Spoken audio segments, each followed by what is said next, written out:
The ballroom was thick with the scent of expensive perfume and false smiles. I was standing near the towering floral arrangement, holding a microphone to toast my father, Walter, for his 60th birthday. His eyes, usually distant, were fixed on me.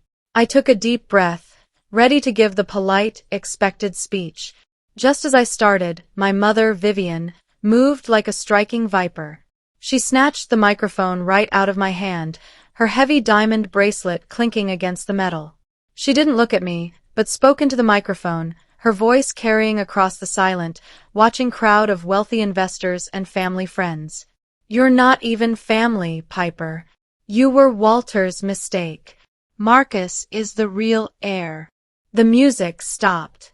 I felt like I'd been punched in the chest, the air leaving my body in a sudden whoosh. My father's face went from pale to a shocking red, but he stayed silent, glued to his chair. Vivian gave me a triumphant, icy smile, filled with pure hatred. She had just publicly executed me in the cruelest way possible. What the hell just happened to her? My name is Piper Hayes. I am 28 years old, and for my entire life, I believed I was the unwanted, difficult daughter of Walter and Vivian Sterling. That one sentence, Walter's mistake, was the key I needed to unlock the deepest, most expensive secret they had ever kept. I didn't storm out. I didn't shout. The immense pain was immediately converted into cold, hard logic. I calmly reached for the microphone, pulling it back from my mother's weak grip. She sputtered, shocked by my composure. I held the mic close, my hand not shaking even one bit. I spoke clearly, looking straight into Vivian's eyes, making sure every one of the important people watching understood the weight of my words. "Thank you for the honesty, Vivian," I said, using her first name, a shocking sign of disrespect in our world. Then I added the one phrase that would shatter her careful control. "I'm calling Grandfather Wallace's lawyer tonight." That was it. I said no more. Vivian's face froze mid-sneer. The color drained completely from her perfect, expensive foundation. She knew exactly what that name meant. I walked straight out of the party, ignoring my father's weak, whispered, "Piper, wait." The pain was deep, a burning ache of betrayal, but the plan was already forming. I drove to my quiet apartment and pulled out the small, heavy metal safety deposit box that had been locked in my closet for 7 years. My maternal grandfather, Wallace, had given it to me when he died, making me promise to only open it when the family's cruelty became too much to bear. "This is your shield, kiddo," he'd told me. Now was the time. I used the key he had hidden inside a childhood locket. Inside the box was not cash, but a dense stack of legal documents and a tiny old ledger book. The key item was a formal deed. It wasn't about money, it was about property.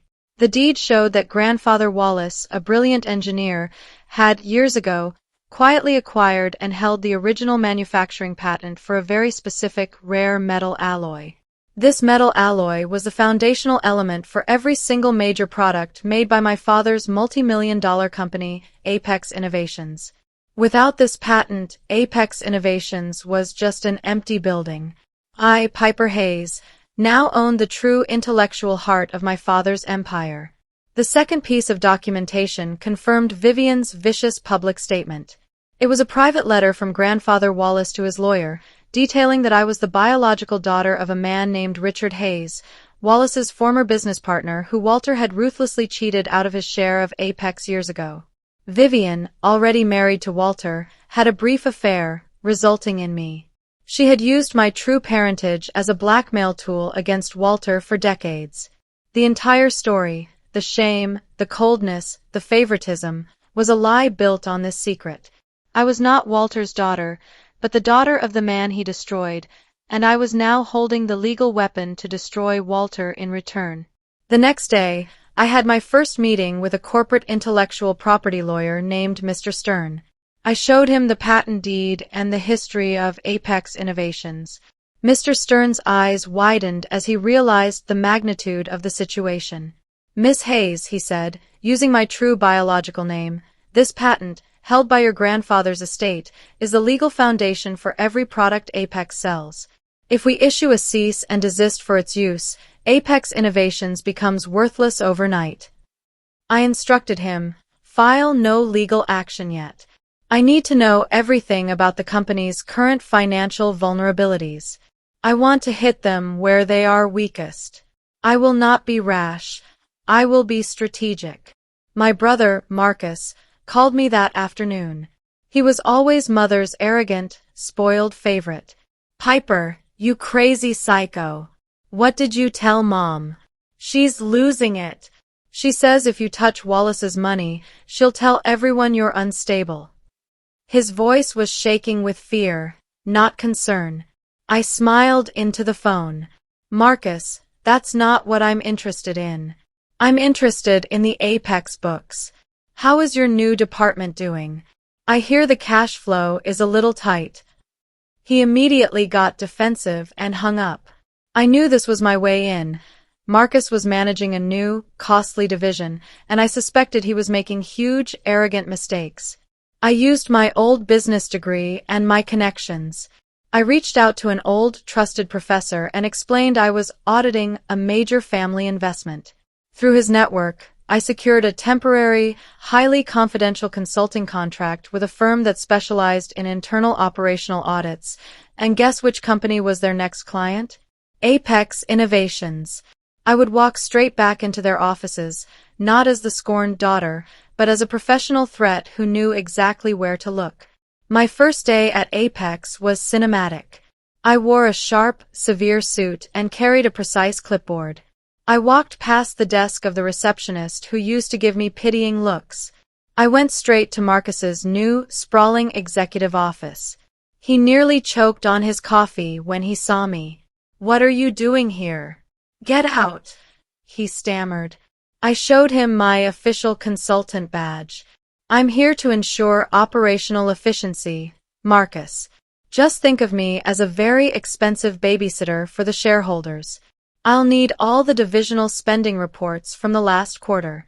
Don't worry, I won't tell Mother." His panic was beautiful. Walter, my father, called me into his vast corner office. He looked aged and defeated. He tried the pity routine. "Piper, please. I know Vivian was cruel, but Apex is my life. Don't look too closely. I'll give you whatever you want." I cut him off, my voice ice cold. "I want the truth, Walter. The truth about my father, Richard Hayes, and how you destroyed him. And I want the truth about how Vivian has been bleeding the company." He sank into his leather chair, the fight gone from his eyes. He confirmed the terrible truth. Vivian had been regularly making false expense reports, basically skimming huge amounts of cash, for years, and he looked the other way to keep her quiet about the paternity secret. I spent the next 2 weeks deep in the Apex accounts. It was worse than I thought. Marcus, in his arrogant push to secure a new, unnecessary supply chain, had signed a massive, non-refundable contract for raw materials that Apex couldn't use. It was a $10 million blunder he had hidden from Walter and Vivian. The money had already been spent. I gathered all the evidence: Marcus's signed contract, the empty warehouse receipts, and the documents proving Vivian's personal expense fraud. The emotional fuel for my revenge was now backed by cold, hard financial facts. Vivian started her gaslighting campaign. She called me 5 times a day, alternating between sugary sweetness and vicious threats. "Darling, we miss you. Why don't you leave that ridiculous job and come home? Walter is worried sick." Then, a switch. "If you cause trouble at Apex, I will personally ensure you are locked out of your trust fund. You will have nothing." I answered none of her calls. I simply let her desperate voicemail messages pile up. Her panic was growing because the financial reports I was asking for were making it impossible for her to hide her fraud. I needed to secure the patent. Mr. Stern created a new legal entity for me, an anonymous shell corporation called the Penelope Group, after my true maternal grandmother. I legally transferred the core Apex patent ownership from the Wallace Trust into the Penelope Group.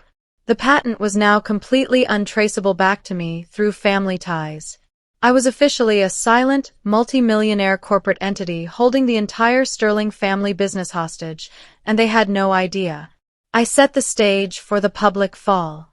Apex Innovations was holding its largest quarterly shareholder and board meeting in 3 weeks.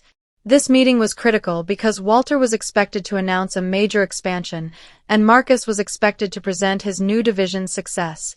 I scheduled my final internal audit report delivery for the day before the meeting. The report was professional, clean, and utterly damning, detailing Marcus's $10 million mistake and Vivian's ongoing internal fraud. The audit report landed on Walter's desk the morning before the big meeting. He called me in, looking utterly defeated, slumped in his chair. "Piper, this is everything," he whispered, pointing to the documents detailing Vivian's fraud. "She will ruin me. I can't face the board. They will demand criminal charges against her." I looked at him, feeling a flicker of old, unwanted pity. "You should have stopped her years ago, Walter. You should have told me the truth about Richard Hayes. Your silence protected her, not me. I was not there to save him, only to witness the consequence of his cowardice." That evening, Vivian stormed into my apartment. She found my address through an old account. She was hysterical, her perfect composure finally shattered. "You evil little witch. You did this to your father. He's going to lose the company. You're destroying your family." She lunged at me. I stepped back, calm and steady.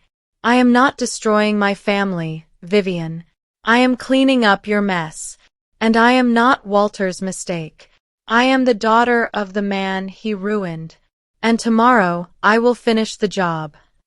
She didn't have an answer. She just screamed, knowing the game was over. The morning of the board meeting was tense. I didn't attend as Piper Hayes, consultant. I attended as an unannounced major shareholder in the Penelope Group, using a proxy seat. I sat in the back of the room, invisible. Walter began the meeting, his voice thin and shaky. Marcus presented his division's numbers, lying through his teeth and covering up the massive $10 million hole I knew was there. Vivian, looking smug, sat beside Walter, acting like the company's grand co-owner. The first twist came when a junior accountant, whom I had gently alerted to the massive discrepancy, nervously stood up and referenced my audit report. The board immediately demanded to see Marcus's divisional spending. Marcus, arrogant to the end, stood firm. "The audit is flawed. This is all Piper's personal attack." The room erupted into whispered chaos. Walter, knowing the truth, put his head in his hands. The second bigger twist hit when Mr. Stern, my lawyer, calmly walked into the room. He did not speak to anyone but the chairman. He handed the chairman a large official envelope stamped with the Penelope Group seal. The chairman opened it, read the first line, and his face went white. He slammed his gavel down, demanding silence. He read the contents out loud.